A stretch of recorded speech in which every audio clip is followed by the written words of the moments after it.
কিশোরগঞ্জ থেকে শুভেচ্ছা জানাচ্ছি আমি হাবিবুর রহমান। বন্ধুরা, আজকের এই ভিডিওতে আমি বাংলার ইতিহাসের একটি গৌরবোজ্জ্বল দিক তুলে ধরব।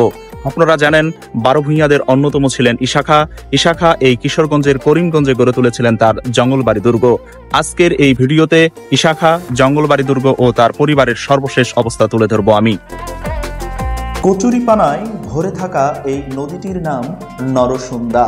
এককালের খরস্রোতা নদীটি দখলদারদের দৌরাত্ম্য, ময়লা আবর্জনার স্তূপ আর কচুরিপানার বারবারন্তে যেন স্থবির হয়েছে। বর্তমানে স্মৃত নরসুন্দা তারপরেও চোখ জুড়িয়ে দেয় তার সৌন্দর্যে। ছোট্ট এই নদীর দুকূলে বহু বছর আগে যে শহরটি গড়ে উঠেছে, নামটি তার কিশোরগঞ্জ। লোকজ ও সাহিত্য সংস্কৃতিতে বিশাল অবদান রয়েছে হাওর পাওর ও সমতল ভূমিবেষ্টিত এই জেলাটির। এই কিশোরগঞ্জ জেলার করিমগঞ্জেই রয়েছে ইশাখার জঙ্গলবাড়ি দুর্গ। আমার আজকের গন্তব্য সেখানেই।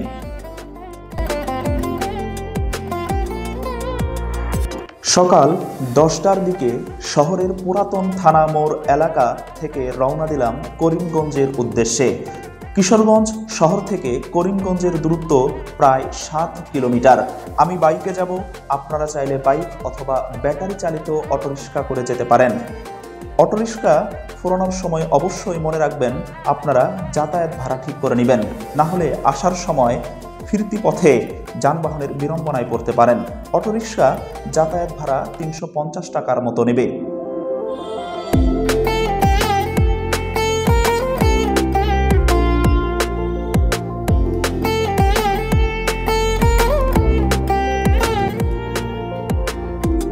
বন্ধুরা, যেতে যেতে ইশাখা ও তার জঙ্গলবাড়ির ইতিহাস বলে দেই। 1529 সালে ব্রাহ্মণবাড়িয়ার সরাইলে জন্মগ্রহণ করেন ইশাখা। তিনি ছিলেন সরাইলের জমিদার, ভাটি অঞ্চলের শাসক ও 12 ভূঁইয়াদের প্রধান নেতা। ইশাখার পিতামহ ভাগীরথীর অযোধ্যা থেকে বাংলায় এসে সুলতান গিয়াসউদ্দিন মাহমুদের অধীনে দেওয়ান হিসেবে চাকরি গ্রহণ করেন। তার মৃত্যুর পর পুত্র কালিদাস গজদানি পিতার দেওয়ানি লাভ করেন। কালিদাস গজদানি ইসলাম ধর্ম গ্রহণ করে সুলাইমান খান নাম ধারণ করেন। পরবর্তীতে সুলতানের কন্যাকে বিয়ে করে সরাইলের জমিদারি লাভ করেন। সরাইলেই সুলাইমানের পুত্র ইশাখা জন্মগ্রহণ করেন।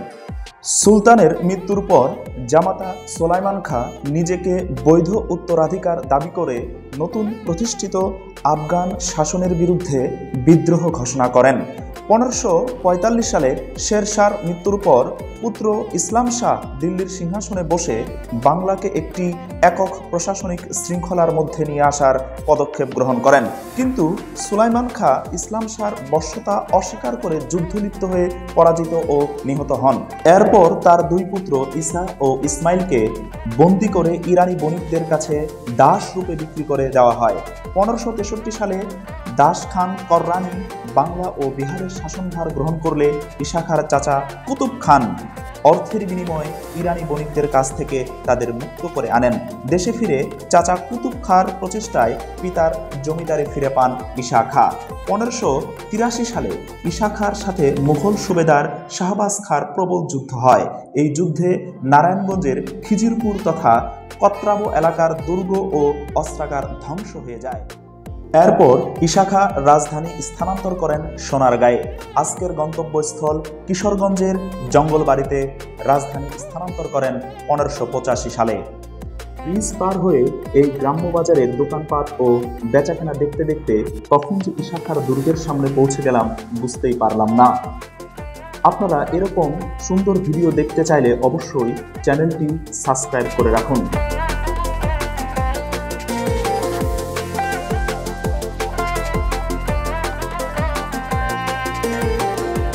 প্রথমেই কয়েকটি পুরাতন কবর চোখে পড়বে, তারপর একটি সুন্দর মুঘল স্থাপত্য শিল্পে নির্মিত একটি মসজিদ দেখতে পাবেন, তারপরেই আপনার আমাদের সেই কাঙ্ক্ষিত ইশাখার জঙ্গলবাড়ি দুর্গ। বন্ধুরা, দেখতে দেখতে এসে গেছে সেই জঙ্গলবাড়ির সামনে। বাইরে থেকে এই জরাজীর্ণ বাড়িটিকে দেখতে একতলা বিশিষ্ট একটি ধ্বংসাবশেষ ছাড়া আর কিছুই মনে হচ্ছে না। এই বাড়িটির সামনে প্রত্নতত্ত্ব অধিদপ্তর একটি দায়সারা সাইনবোর্ড দিয়ে যেন তাদের দায়ভার মুক্ত করার চেষ্টা করেছে। ধ্বংস হতে যাওয়া এই ধ্বংসাবশেষের খাঁজে খাঁজে কতটুকু বিদ্যমান রয়েছে তাই এখন আমাদের দেখার বিষয়।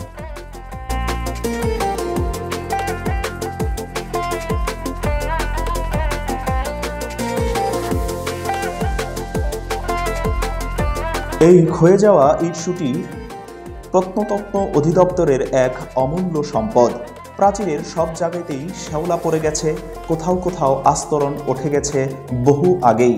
ভবনটির দক্ষিণাংশের কক্ষের ছাদও ভেঙে গেছে।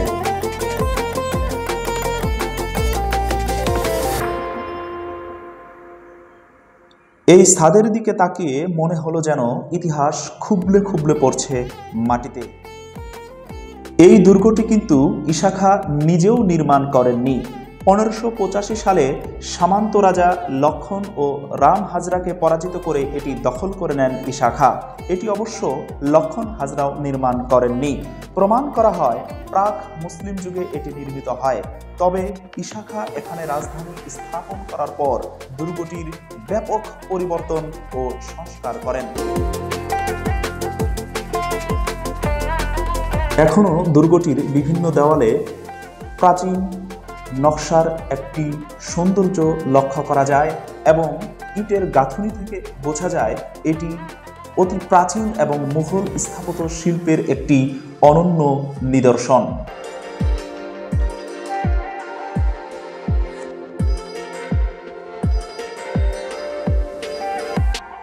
এই খোপগুলোতে ঈশা খাঁর বিভিন্ন ব্যবহৃত সরঞ্জাম রাখা হতো।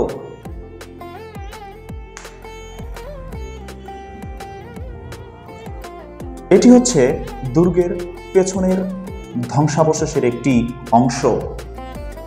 দুর্গ অন্দরমহল, যেখানে ঈশা খাঁ নিজে বসবাস করতেন এবং এখন তার বংশধররা এখানে বসবাস করতেছেন।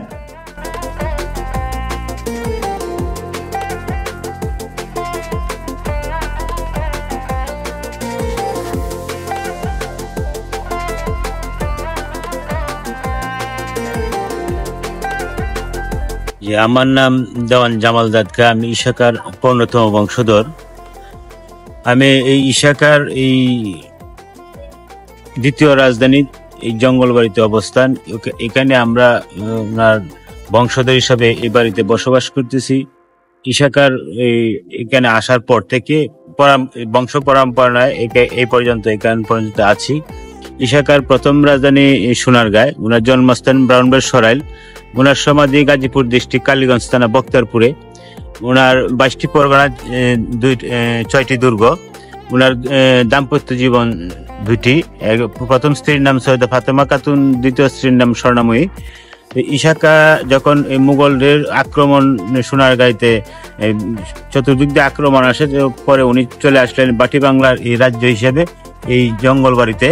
এখানে 1581 খ্রিস্টাব্দে জঙ্গলবাড়িতে অবস্থান করার পরে এই এলাকায় উনি 17-18 বছর এই জমিদারি স্থাপন পরিচালনা করেন, রাজ্যের পরিচালনা করার পরে উনি গাজীপুর ডিস্ট্রিক্ট কালীগঞ্জ থানা বক্তারপুর ওনার পরিদর্শন এলাকা ছিল। ওই জায়গায় উনি যাওয়ার পর কিছুদিন পর উনি অসুস্থ হয়ে যাওয়ার পরে ওই জায়গায় মারা যান। মারা যাওয়ার পরে এই সমাধি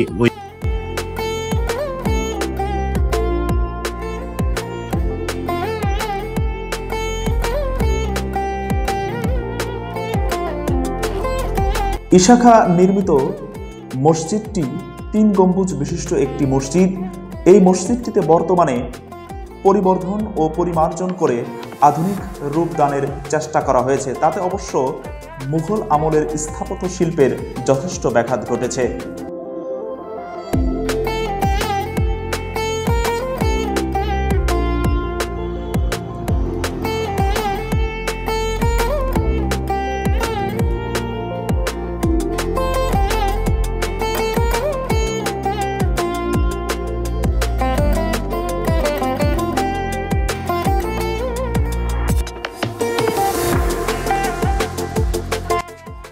দেরিতে হলেও প্রত্নতত্ত্ব অধিদপ্তরের সুনজর পড়েছে এই বহু প্রাচীন বাংলার অমূল্য সম্পদ ঐতিহাসিক দুর্গটির ওপর।